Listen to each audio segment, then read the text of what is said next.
पटवारी बाबा का चिखलदा में इंटरव्यू। आपका पूरा नाम क्या है पटवारी बाबा? सदाशिव नारायण उपाध्याय। आप आजादी के पहले और आजादी के बाद का फर्क बता रहे थे। के बाद क्या हुआ कि उस वक्त में बड़वानी सरकार जो थे वो सरकार जैसे पुराने रजवाड़े राजा रजवाड़े रहते ऐसे थे। तो उसके बाद में वो गोसालिया दीवान आए। गोसालिया दीवान आए तो उसने फिर बड़वानी की प्रगति की। बड़वानी जो है वो बस्ती भी वैसी थी, घचर पचर थी। बड़वानी को उसने सिस्टमेटिकल, बाजार को भी सिस्टमेटिकल किया। उसके बाद यहाँ नर्मदा पर आया वो देखने के लिए, तो नर्मदा में भी ऐसे ही उतार था, कच्चा रास्ता था। उसको समझ में आया, उन्होंने कहा कि नहीं, लोग यहाँ नर्मदा को तीर्थ मानते हैं और लोग वोट आते हैं तो इसको शानदार होना चाहिए। इसलिए उसने फिर नर्मदा पर वो पत्थर और उससे सीमेंट से सब पेड़ियां बनी और सब वो किया। उसी वक्त यहाँ पर तो नर्मदा में स्नान करने के लिए लोग आते थे, तो वो अच्छा ढंग से काम चलता था। और हाँ, उसने जितना भी था बड़वानी में, जैसी बसाड़ थी, बसाड़ भी उसने ढंग की, बाजार ढंग का लगवाया, सब कुछ किया। उसके बाद किस्मत से ये सब कुछ हुआ, तुम्हारा आज़ादी का वो हुआ। उसके बाद उनकी रियासतें चली गई, सरकारों का सरकार खत्म हो गए। वो फिर उसमें बेचारे सरकार तो चले गए इंदौर रहने के लिए।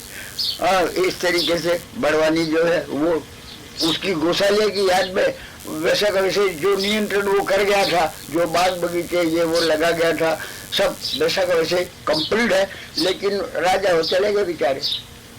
उसके बाद हमारे यहाँ पर ऐलान हुआ साहब कि बांध बन रहा है, बांध बन रहा है, बांध बन रहा है। एक मिनट बाबा, आपकी जीवनी अभी पूरी नहीं हुई। आपने कहा कि अच्छा, आपने नौकरी ब्रिटिश के जमाने में भी की थी और आजादी के बाद भी की नौकरी, तो उसमें भी फर्क पड़ा क्या? अब नौकरी में तो वैसे ब्रिटिश के जमाने में जो चलता था, होलकर स्टेट थी यहाँ पर। होलकर स्टेट के जमाने में बड़वानी थी कि होलकर? नहीं, बड़वानी अलग थी, ये होलकर स्टेट में था। वो बड़वानी जो है वो छोटी सी रियासत थी। बड़वानी रियासत वैसी बिल्कुल छोटी सी थी, तहसील जैसी। चिखलदा होलकर स्टेट में? चिखलदा होलकर स्टेट में था, इसलिए होलकर स्टेट में हमारी सर्विस थी। तो होलकर स्टेट में सर्विस से ये था कि भाई ये जितने नर्मदा के इस पार के गांव जितने थे वो सब होलकर स्टेट के थे। और उधर बड़वानी को बड़वानी के थे। तो उसके बाद में क्या हुआ कि फिर ये स्वतंत्र भारत जब हो गया तो फिर इनका डिस्ट्रीब्यूट हुआ, फिर धार जिला बना। होलकर स्टेट जो था वो होलकर स्टेट ब्रिटिश के पहले होलकर स्टेट थी, तो वो वैसे अंडर थे उनके, जो कुछ उनका लेन देन चलता था वो हिसाब किताब से होता था। लेकिन होलकर स्टेट जो था वो बिल्कुल जैसा ब्रिटिश का डिसिप्लिन था ऐसा कैसे होलकर स्टेट का भी था। रुबाब से रहते थे वो, जो उनके कानून थे वो उनके कानून की परंपरा चलाते थे, ब्रिटिश की कानून की परंपरा ये चलाते थे। और इसलिए वो अच्छा था। और हम तो उसको ही पसंद करते हैं कि वो जो डिसिप्लिन चलता था वो ही अच्छा था। अब आजकल कोई किसी को समझता ही नहीं, यानी आजकल तो बच्चे कुछ पढ़ते नहीं है। उस वक्त पढ़ाई जो थी वो खास थी, स्कूलें बहुत छोटी छोटी थी, चौथी तक थी, दूसरी तक थी। बाकी पढ़ाई स्टैंडर्ड पढ़ाई चलती थी, जिसको कहते हैं स्टैंडर्ड, वैसी पढ़ाई खास चलती थी। ऐसा नहीं कि आजकल तो क्या बच्चे हाजिरी भरा गई, बस मास्टर अपने पेनगोटी खेल रहे, मास्टर अपने अपनी मीटिंग कर रहे, कुछ कर रहे, और बच्चे पढ़े नहीं तो हुआ 11 से 5 तक छुट्टी हो गई, बस हुआ। पढ़ाई आजकल बराबर होती नहीं, और उस वक्त पढ़ाई बिल्कुल होती थी। अगर लड़का याद करके नहीं जाए तो बेतरते अच्छी पिटाई अच्छी होती थी। और माँ बाप भी कहते थे कि मांस तुम्हारा हड्डी हड्डी हमारी, मारो लेकिन उनको अच्छा करो। तो पिटाई होती थी, उस झाग के मारे बच्चा अच्छा पढ़ता था। आप आपको आजादी मिली उसका कुछ याद है? यहाँ कुछ ये क्षेत्र में आजादी की लड़ाई में कोई लोग जुड़े थे या कोई नहीं, आजादी की लड़ाई में तो कुछ नहीं, वैसे सुस्त थे वो तो। गांधी जी ने जो कुछ किया वो किया, गांधी जाने न उसकी दुनिया जाने। जैसा अभी आंदोलन जैसा चल रहा है ऐसा क्षेत्र में आजादी की कोई लड़ाई चल रही है। गांधी वो एक ऐसी दास्ता चलती थी कि भाई गांधी महात्मा वहाँ कर रहे हैं, गांधी महात्मा वहाँ कर रहे हैं, वो बाकी यहाँ के लोग कोई कहीं वहाँ गए नहीं। आजादी में कोई महत्व नहीं, यानी उसमें पार्टनरशिप करने नहीं गए या उसमें कोई भाग लेने नहीं गए। जैसे आजकल आंदोलन में दुनिया चल रही है ऐसी उसमें कोई महात्मा गांधी के साथ यहाँ का कोई खास नहीं गए। राजा बदल गए, बस यही फर्क पड़ा। बाकी स्वतंत्र हो गए साहब, बस ये खुशियां हो गई। 15 अगस्त मना गई, 26 जनवरी मन गई, बस ये मनाते बस। बाकी कुछ उसका मतलब कुछ समझते नहीं और कभी गए नहीं, कभी देखा नहीं। आप ये बता रहे थे कि 1900, अच्छा आपका जन्म 1916। हाँ। फिर आपने सिटी सर्वेयर का फिर काम किया। हाँ। अलग अलग जगह पर। हाँ। फिर आके भवरिया में पटवारी बने। हाँ। फिर चिखलदा में बने। हाँ। और फिर यहाँ 1970 में आप सरपंच बने। वहाँ से चालू करिए। 70 से सरपंच बना तो सन 77 तक रहा। सन 70 में नर्मदा की बाढ़ आई, उसमें गांव के किनारे हमारा एक खेत था, तो वो कलेक्टर जो थे वो उस वक्त में ये था कि भाई बरसात ऊपर करना चाहिए। नर्मदा में बाढ़ आ गई तो घर डूब गए, लोगों के बहुत से घर गिर गए। तो उन्होंने कहा कि भाई ऊपर से शासन से, भोपाल से ऐसा ऑर्डर आया कि भाई इनको ऊपर बसा दिया जाए। तो सरकारी जमीन तो थी नहीं उतनी, सरकारी जमीन के पड़ोस में हमारी जमीन थी, घरू भाई बंदी की शामलाती जमीन। तो उसमें से एक टुकड़ा, वो कलेक्टर बेचारे वो बहुत मायूस हो गए थे कि जमीन नहीं है, क्या करूं, ये वो अंडा फंडा। और उस वक्त में सरपंच था, तो उनने कहा कि यार तुम्हारी जमीन यहाँ पड़ोस में है और कोई खास उपजाऊ जैसी नहीं है, तो तुम इसको अगर दे दे तो बहुत अच्छा है। तो मैंने कहा कि ठीक है मैं दे देता हूँ। तो उन्होंने कहा कि तुम घोषणा कर दो यहाँ। तो मिनिस्टरों के सामने मेरे से घोषणा करवाई उन्होंने कि मैं जमीन देता हूँ, गांव यहाँ आबाद करवा दिया जाए। तो कुछ सरकारी जमीन प्लस हमारी जमीन मिलके और वहाँ खड़ा करके आबादी जो है वो वहाँ आबादी हो गई। उसके बाद वो कलेक्टर का ट्रांसफर हो गया, वो कमिश्नर हो गए और मैं अपने 7 साल सरपंची करता रहा। यहाँ का पर्यावरण में फर्क पड़ा इतने सालों में? आपने 1916 का आपका जन्म है और अभी 2003 आने को आई। जंगल धीरे धीरे लोग काटने लग गए, बर्बाद करने लग गए, ये हो गया। बाकी पहले अच्छा जंगल अच्छा था, नर्मदा में पानी अच्छा था, अभी भी अच्छा। अब धीरे धीरे कम हो रहा है, पानी तो बहुत कम हो गया नर्मदा में। अब तो वो हमारे यहाँ गणपति, एक नर्मदा में एक पत्थर के वहाँ गणपति बाबा की मूर्ति है, वो आधे गणपति तो अभी तक डूबे हुए रहते थे, मगर अब तो अभी से इस साल तो अभी से नीचे बिल्कुल खाली हो गए, अभी पूरे गणपति दिखते हैं। नहीं तो आधे गणपति कभी सिर दिखता था उनका, बाकी सब ढका हुआ पानी में रहता था। अभी इतना पानी, इस साल तो इतना पानी कम हो गया कि अभी से गणपति पूरे दिखने लग गए। मतलब पानी की कमी आ गई, नर्मदा में पानी कमी आ गई। नहीं तो नर्मदा में कभी पानी की कमी होती नहीं थी। गर्मी में इधर नीचे गेलगांव के उधर वहाँ साधारण पुल बनता था, नाव डोंगे चलते थे यहाँ, कई नाविकों का पेट भरता था। वो बड़वानी सरकार की तरफ से सब इंतजाम था, बड़वानी तरफ से यहाँ पर जैसा शासन जैसा रहता है ऐसा वो कंट्रोल था। वहाँ पर नाविकों को पगार मिलती थी, सरकारी नावें थी, सबको नाव का किराया देते थे, किराए से आर पार होते थे। उसके बाद पुल बन गया, 66 में करीब पुल बनाए। वो फिर पुल से चालू हो गए। वो बेचारे नाविक सब, राजघाट के नाविक सब भूखे बनने लग गए, सब इधर उधर काम काज करने लग गए। नहीं तो राजघाट जो था वो नाविकों से ही भरा हुआ था। वो नाविक राजघाट में ही बसते थे और वहीं पर उनका वो था कार्य का, और वहीं उनका ऑफिस भी था, वहीं उनको पगार मिलती थी और नाव चलाते थे। अब वो बेचारे पेट भरने के लिए अपना कहीं तो भी धंधा करते हैं, कोई पीडब्ल्यूडी में चला गया, कोई किधर चला गया, और राजघाट में अब साधारण लोग बसने लग गए। नहीं तो पहले सब राजघाट में नाविक लोग ही रहते थे। वो गर्मी में पानी कम हो जाता था नर्मदा में, तो वहाँ नीचे गलगांव है 2 मील पर यहाँ से, वहां पर पुल बनता था कच्चा, तो वहां पर कम से कम इतना छाती इतना पानी रहता था, तो वो यूं पुल पार करते थे 2 महीने बस। बाकी नर्मदा में कभी पानी कम होता ही नहीं था, अब तो बहुत कम हो जाता है। उसका क्या कारण लगता है? अब कारण तो ये तो क्या है, वहां से पानी सूख रहा है कि क्या हो रहा है कि जो कई बांध बना रहे, कहीं कुछ कर रहे, कहीं कुछ कर रहे, कोई कुछ रोक रहा, कोई रोक, उस वक्त कोई बंधन तो था ही नहीं नर्मदा का। आप रूप बहती थी जो बहती थी, चलती थी, कोई तकलीफ नहीं थी, कुछ नहीं थी। सन 70 में सिर्फ बाढ़ आई जोरदार, इसके पहले 50 साल 60 साल में कभी ऐसा इतनी पूर नहीं आई।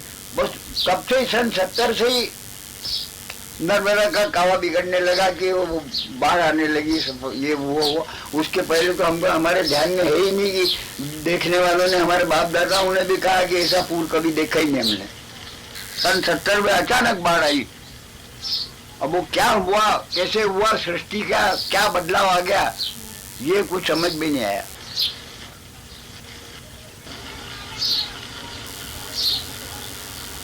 सरपंच के बाद 7 साल में सरपंच रहा यहाँ। हाँ, तो सरपंच में जो कुछ काम था, निर्माण कार्य, ये वो अंडा फंडा सब कुछ यहाँ निर्माण कार्य मैंने किए। तो उस वक्त में 50% जन सहयोग पर काम होता था। तो इस तरीके से 50% जन सहयोग पर काम मिलता था, तो हमने 50% जन सहयोग अपनी अकल का लगा के और काम किया। उसमें फिर शिकायतें भी बहुत हुई, अंडा फंडा हुआ, वो शिकायतें मुकदमे भी बहुत लड़े, और तब से फिर हमने आखिर 77 में फिर चुनाव हुए तो उसमें फिर हम खड़े ही नहीं हुए। हमने कहा कि अब बेकार है, अपन 7 साल मेहनत कर ली, सब कुछ कर लिया, लेकिन यहाँ पर कोई ऐसा है कि किसी को ऐसा एहसास नहीं होता कि भाई कोई मेहनत करता है या कुछ नहीं, ईमानदारी से काम करता है, ये वो, तो उसकी कुछ वो हो, तो कुछ प्रगति दिखी नहीं। हमने कहा कि बेकार है, ये पंचायत में खड़े होना भी बेकार है। हमने पंचायत में खड़े होना बंद कर दिया बस। उसके बाद ऐसा था कि पहले ये जब इन्होंने आंदोलन चलाया, तो उस वक्त में शुरू ये ऐलान हुआ था कि भाई ये बांध बन रहा है, ये हो रहा है, डूबेगा, फलाना होगा, अमका होगा, तो चल बंद कर दो। तो उस वक्त क्या हुआ कि ऐलान ऐसा हुआ कि भाई बांध बन रहा है, बांध बनेगा और उसमें गांव डूब जाएंगे, फलाना होगा। कब ऐलान हुआ? ये तो कुछ सन तो मेरे को याद नहीं है, लेकिन वो हुआ तो उसमें टौलई वाले जो है, टौलई आश्रम वाले, वो सक्रिय हुए उसमें। तो उनसे बीजेपी थे वो बीजेपी में पारसमल सेठ भी था निशापुर का, तो उसमें वो पारसमल इन्वॉल्व था। तो बीजेपी ने उस बार वो उठाया था। तो कांग्रेस तो ऐसा सक्रिय था कि ठीक है, होगा तो होगा। कांग्रेस फेवर में था जैसे बांध के, और बीजेपी जो थी वो विरुद्ध पार्टी थी। उसमें टौलई आश्रम था, तो टौलई आश्रम वाले ने ये वो किया। तो फिर गांव ऐलान ऐसा हुआ कि गांव डूब जाएगा, फलाना होगा। तो गांव से इन लोगों ने चंदा इकट्ठा किया कि अपन सरकार में रीट लगाएं इसकी। तो गांव से चंदा इकट्ठा हुआ, और उसमें वो अध्यक्ष बूढ़ बने, उपाध्यक्ष पारसमल सेठ बना, ये वो होकर हमने एकदम वहाँ गए, दिल्ली गए, वहाँ पर रीट लगी। तो वकील ने कहा कि देखो, वकील भी जरा ऐसे ही था, खर दिमाग। तो उसके असिस्टेंट ने कहा कि अभी अपने जो है वो ये वकील लोग जो हैं वो अपना फेवर देखते हैं कि मजिस्ट्रेट अपने फेवरेट है कि अपने खिलाफ है कि कुछ है। तो वो असिस्टेंट लोगों ने कहा कि अभी बेंच जो है अपने फेवरेट नहीं है, इसलिए अभी नहीं लगाते अपन।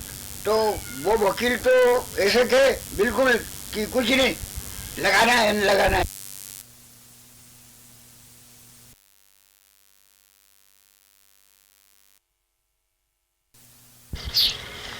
तो असिस्टेंट लोगों ने कहा कि भाई अपना बेंच अपने फेवरेट नहीं है इसलिए अभी नहीं लगाते। तो वकील साहब नहीं माने, उनने कहा कि नहीं कुछ नहीं, तो अच्छा अपना तो स्टेटर काम है लगा देते हैं। तो उन्होंने रिट लगा दी। तो रिट में बहस जब चालू हुई तो बहस में ये तय हुआ कि जो समझौता हुआ था राज्यों का, 4 राज्यों का, उसमें ये था कि राज्य ही लगा सकते हैं, पब्लिक नहीं लगा सकती। इस बिना पर उसी दिन खारिज हो गया। तो हमारे कितने ही रुपए जो है वो सब फीस के खत्म हो गए और मामला खारिज हो गया। तो 3 घंटे में निकाली हो गया कि तुमको कोई अधिकार ही नहीं लगाने का। तो पेड़ी से नीचे उतर गए। सन तो मेरे को पूरा ध्यान नहीं है। पर ट्राइब्यूनल जाहिर हुआ उसके बाद, फैसला आया बाद की पहले? ट्राइब्यूनल के बाद, ट्राइब्यूनल ने फैसला लगाया था बांध बनेगा करके। उसके बाद ट्राइब्यूनल के खिलाफ रिट लगई कि बांध नहीं बनना चाहिए हमारे यहाँ, या नुकसान होगा ये वो लगई। तो उसमें पारसमल उपाध्यक्ष था, हम तो उस वक्त पटवारी थे। तो अब ये कांग्रेस में थे उस वक्त हम लोग। तो उस वक्त हम समझते थे कि ये तो बीजेपी वाले हैं, कुछ तो भी करते हैं, पार्टी एक पार्टी दूसरी पार्टी की कुछ तो भी गिबत करे करता है। तो हमने सोचा कि ये तो बीजेपी वाले हैं, कुछ तो भी करा करते होंगे। अब वो फिर भी गांव है, गांव डूब रहा है, इस नाते से गांव ने सब सहयोग दिया, ये वो किया, चंदा हुआ और गए। एक दिन में पैसा खत्म हो गया और खारिज हो गई। जब कोर्ट से आप खारिज हो गई तो अब ये हुआ कि भाई कोर्ट ने जब कह दिया कि वो तो सरकार लड़ सकती है, अपन लोग लड़ने का हुक्म ही वो ही नहीं है, पात्रता ही नहीं है। तो चुपचाप हो गए, आराम से बैठे थे कि भाई जो कुछ होगा देखा जाएगा, सरकार लड़ेगी। अब उसके बाद कहीं मेघा पाटकर को धुन लगी और इनको मालूम पड़ा। तो इन्होंने आंदोलन के नाते ये तपास करते करते आए। तो इनको मालूम पड़ा कि भाई यहाँ बांध में ये लोग सक्रिय थे, इन्होंने अपील लगाई थी फलाना का ढिमका। उस नाते ये पारसमल के घर पहुंच गए। तो पारसमल ने बातचीत करी, बताई इनको। तो वहां पर इनकी बातचीत हुई। इनने कहा कि ठीक है अपन गांव प्रचार करते हैं। तो जिस तरीके से इनको आंदोलन चलाना था मेघा पाटकर को, उस तरीके से इन्होंने पारसमल को टैकल किया, पारसमल से बातचीत की और वहां से इनका काम चालू हुआ। उसके बाद में धीरे धीरे इन्होंने राजघाट बड़वानी में कोई जगह नहीं दे रहने की, क्योंकि ये आंदोलनकारी कौन समझता है किसकी बात है। तो इनको रहने की जगह नहीं, कुछ नहीं।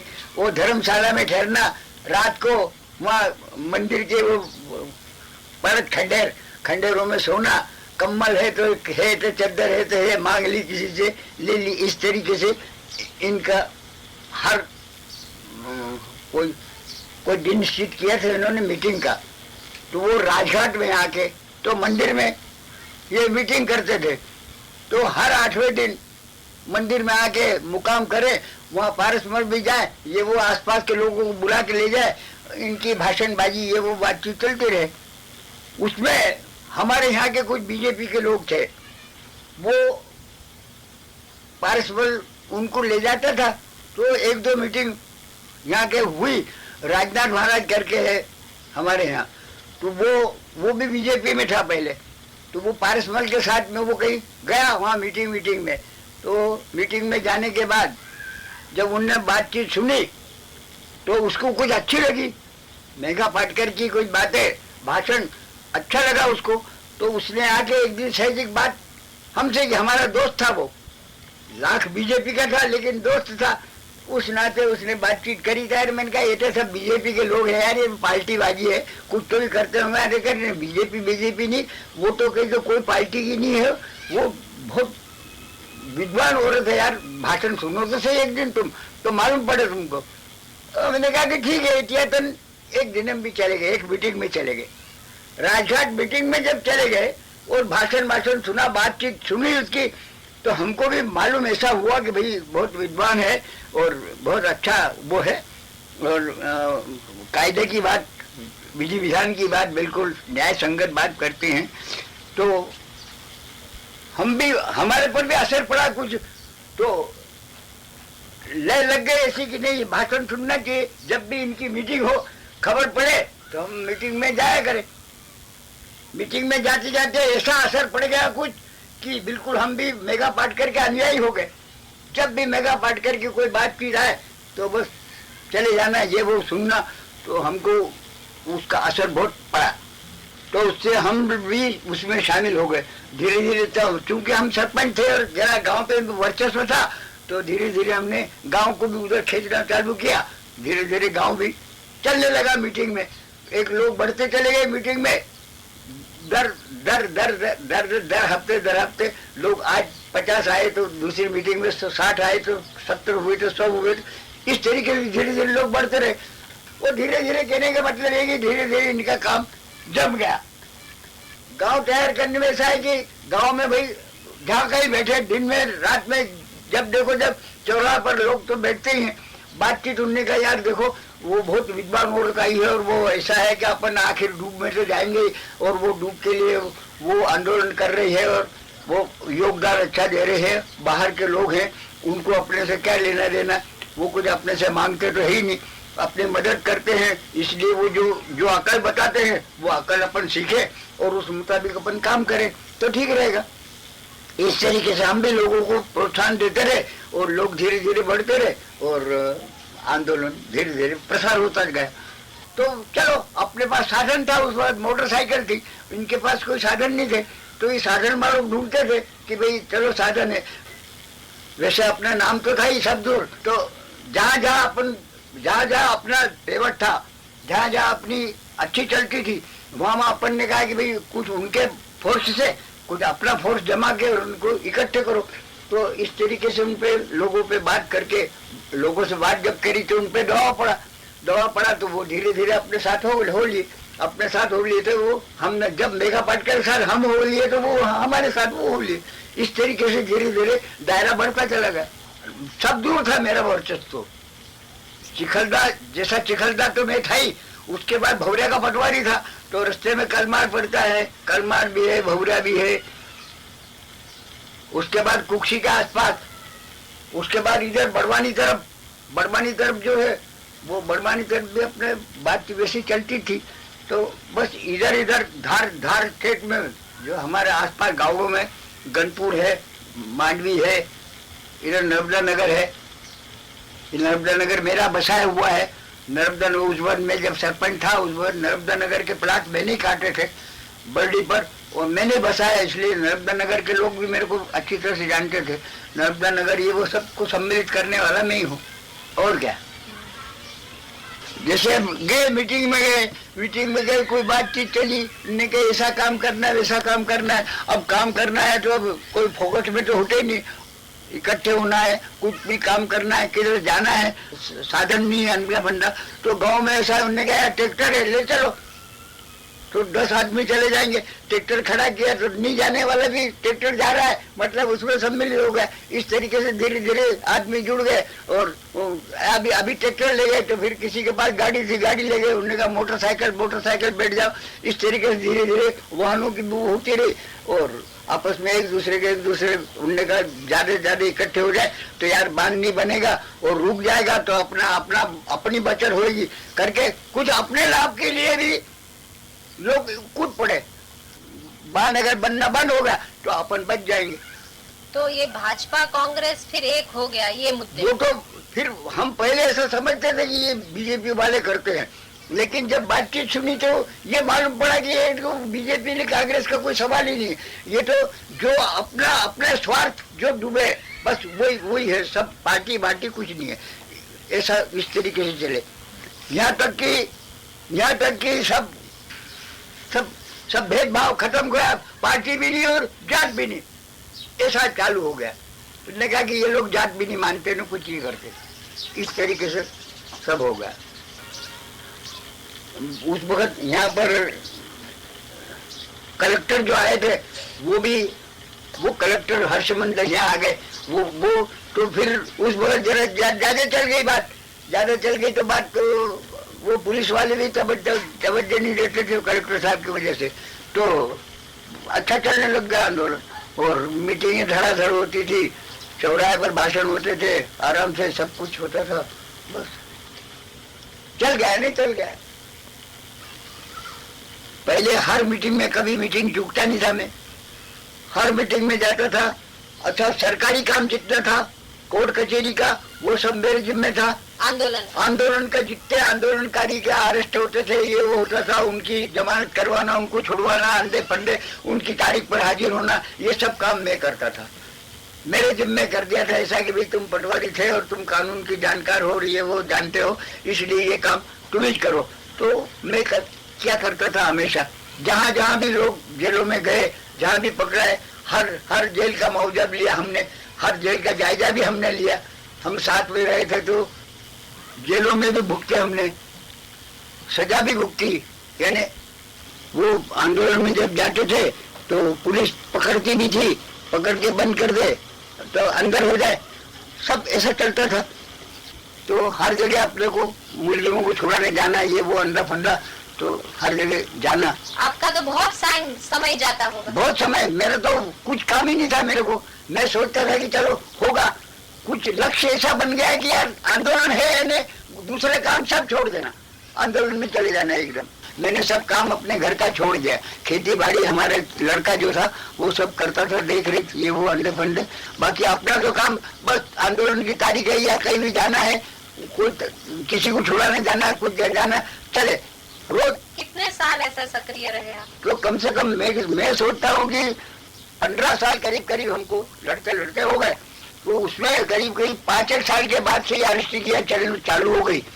तो जब से जाना कोर्ट में जाना, कोर्ट की हाजिरी देना, वकील करना, वकील से बात करना, जमानत करवाना, ये करना वो करना, सब काम अपने जिम्मे था।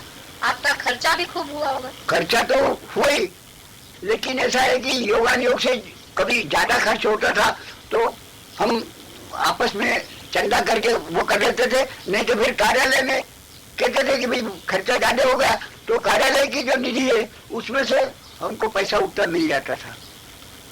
बाकी आधा तो भी अपना खर्चा, अपना प्राइवेट खर्चा होता था। परंतु जो लोग जिनको छुड़ाते हैं वो लोग खर्च भी वहन करते थे, सब कुछ था। अपने आपस में एक दूसरे के बिल्कुल संबंधी जैसे थे। तो उनने कहा भाई अपने को छुड़ाने को मदद करी तो अपना पैसा देने चाहिए। तो जो जिनकी मदद करते थे वो अपने आप भुगतते थे पैसे, इसलिए काम चलता रहता था। पटवा सरकार ने तो बहुत त्रास दिया, लेकिन वो तो सब सहन किया और सामना भी किया।